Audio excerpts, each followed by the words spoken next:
Então eu gostaria de falar com vocês essa noite sobre a consciência do reino de Deus.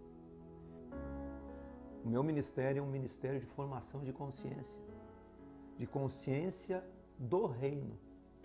Primeiro, o que é a consciência do reino? A primeira consciência que você tem que ter é o que Jesus disse lá em Lucas, no capítulo 17, versículo 20. Ele disse: não vem o reino de Deus com aparência visível. Então não é o que você vê que é o reino de Deus, né? Não é o que você vê. E ele conclui o versículo dizendo, né? Ele foi indagado pelos fariseus e ele conclui dizendo: o reino de Deus está dentro de você. Então, para você compreender a consciência do reino, você tem que saber que o reino de Deus habita em você. E ele habita em você pela transformação da sua mente. Paulo diz, Romanos 12, transformai-vos pela renovação da sua mente.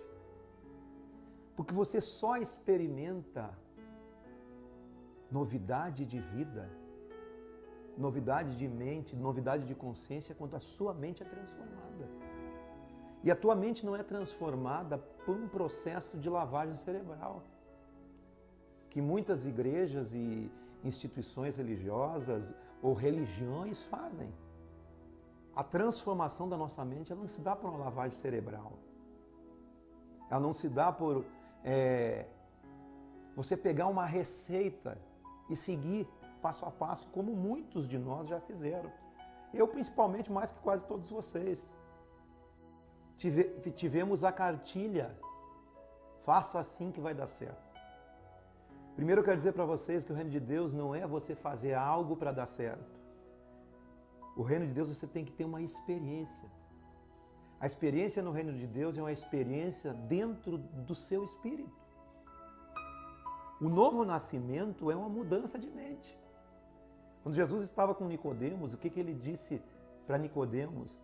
Nicodemos, ninguém pode ver o reino de Deus se não nascer de novo. Mas ele foi mais profundo ainda.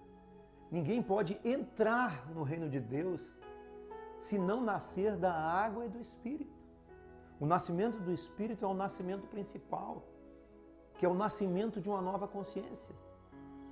É o nascimento de uma nova mente. Nova consciência, quando eu falo de percepções.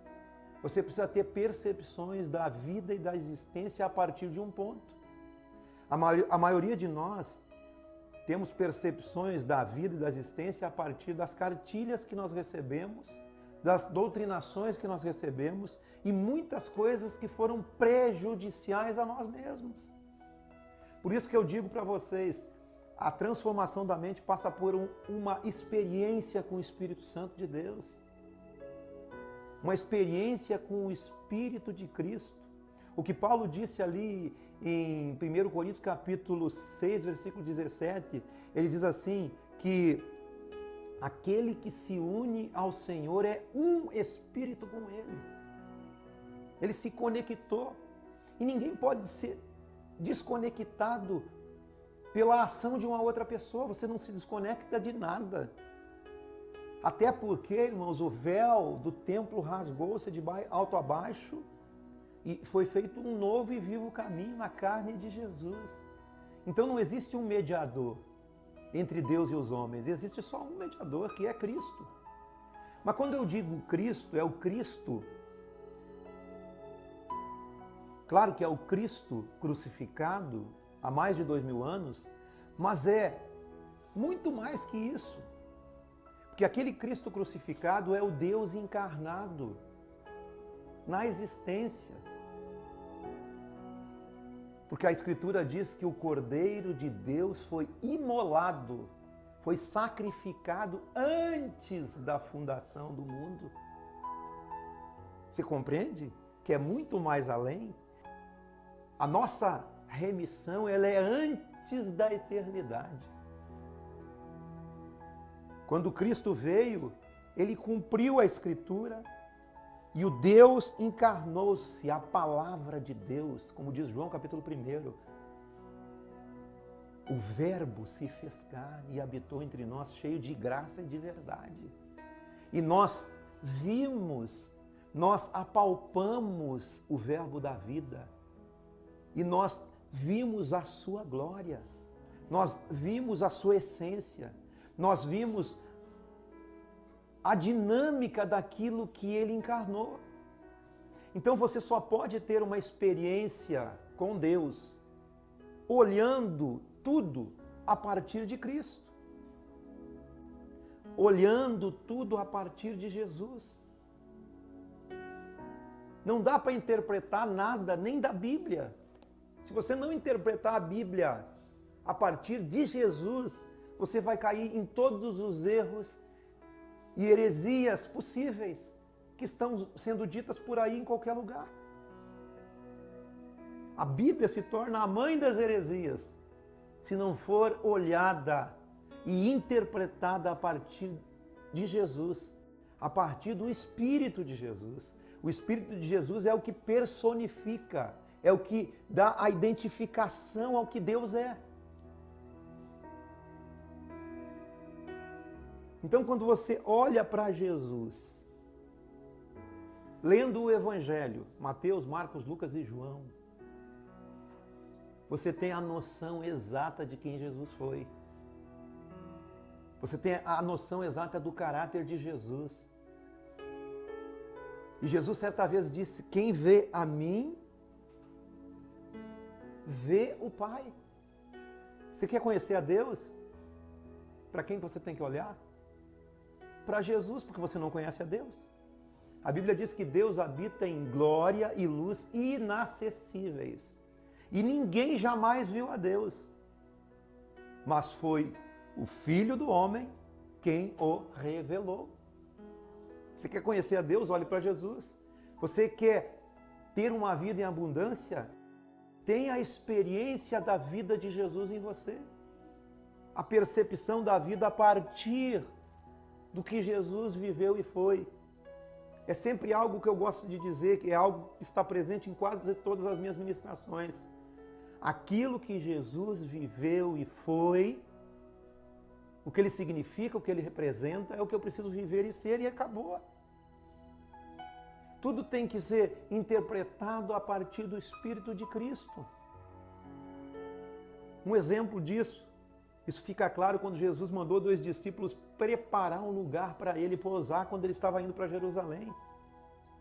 E você sabe que quando Jesus ia para Jerusalém, ele estava indo para morrer por todos os homens, por toda a humanidade, para cumprir literalmente o sacrifício já eterno, já cumprido na eternidade. Porque para Deus não tem presente, passado nem futuro, Deus é eterno. Quando Jesus mandou aqueles 2 discípulos, eram os samaritanos, o local onde eles iam arrumar a pousada. E samaritano por causa de briga ideológica, de briga política e de rixas religiosas, porque eles eram do mesmo povo. Todos eles eram um povo de Israel, que foi dividido em Judá e Israel. Quando eles foram preparar, os samaritanos olharam para eles, perceberam que eles eram judeus e não lhes deram pousada. E eles voltaram transtornados, como muitos de nós ficam transtornados às vezes diante das circunstâncias da vida. E eles vieram e falaram para Jesus: olha, eles não nos receberam lá, não quiseram nem saber, não quiseram nem falar com a gente. Vamos mandar vir fogo do céu e destruir eles? Olha só o entendimento que eles tinham. Quem não era a favor deles era contra. Vamos tocar fogo do céu. E Jesus repreendeu aqueles 2 discípulos, era Tiago e João. Disse para eles: vocês não sabem, vocês não conhecem a que espírito vocês pertencem. Vocês não sabem por um acaso que o Filho do Homem não veio para destruir a alma dos homens. Ele veio para salvar. Até porque ele estava indo para Jerusalém. Então, ter a percepção da vida e da existência, a consciência do Evangelho é interpretar tudo a partir de Jesus. Aí a coisa fica simples demais. Você atalha o caminho. Você vê que tudo que for a favor daquilo que Jesus ensina, ninguém mais precisa te ensinar. É um Espírito que tem que habitar em você.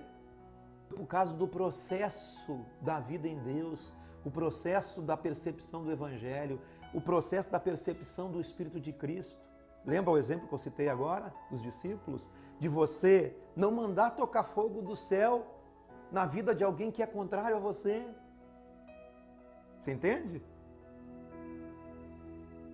E hoje, quem não é com você, qual é o procedimento das pessoas aí fora? O procedimento é que eles não querem saber. Se você sai de um grupo religioso, eles não te dão nem as horas, não te cumprimentam, você virou inimigo, porque não está no mesmo grupo. Isso é um absurdo, isso não faz parte do Espírito de Cristo. O Espírito de Cristo é o Espírito do amor, é o Espírito da graça, é o Espírito da misericórdia, é o Espírito do perdão. Olha o que diz o Sermão do Monte: se alguém bater na tua face, oferece a outra. Está falando de perdão. Se alguém tirar o que é teu, não entres em demanda. Se o teu inimigo tiver fome, dá-lhe de comer, você vai amontoar brasa na cabeça dele. Se ele te faz o mal, faça o bem. Não te deixes vencer pelo mal, mas vence o mal com o bem. É esse o espírito do Evangelho, é essa a percepção. Por isso, quando você entra na Bíblia, na Escritura, na existência, na vida, nos seus negócios, nos seus estudos, em tudo que é lugar, quando você entra nesse meio e você interpreta tudo a partir de Jesus, tudo fica mais fácil, tudo fica melhor, tudo flui, tudo anda com leveza. Por isso, transformar a mente, mudar a consciência, é receber a consciência de Cristo e a consciência do Evangelho.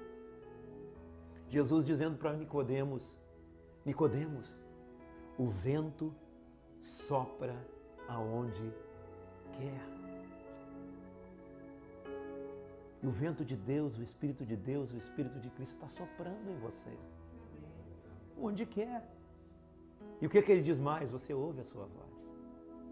Você tem a percepção dentro de você.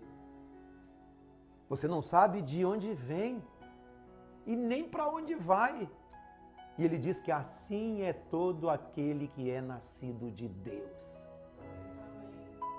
Aquele que é nascido de Deus é aquele que ouve a voz do Espírito dentro da sua percepção.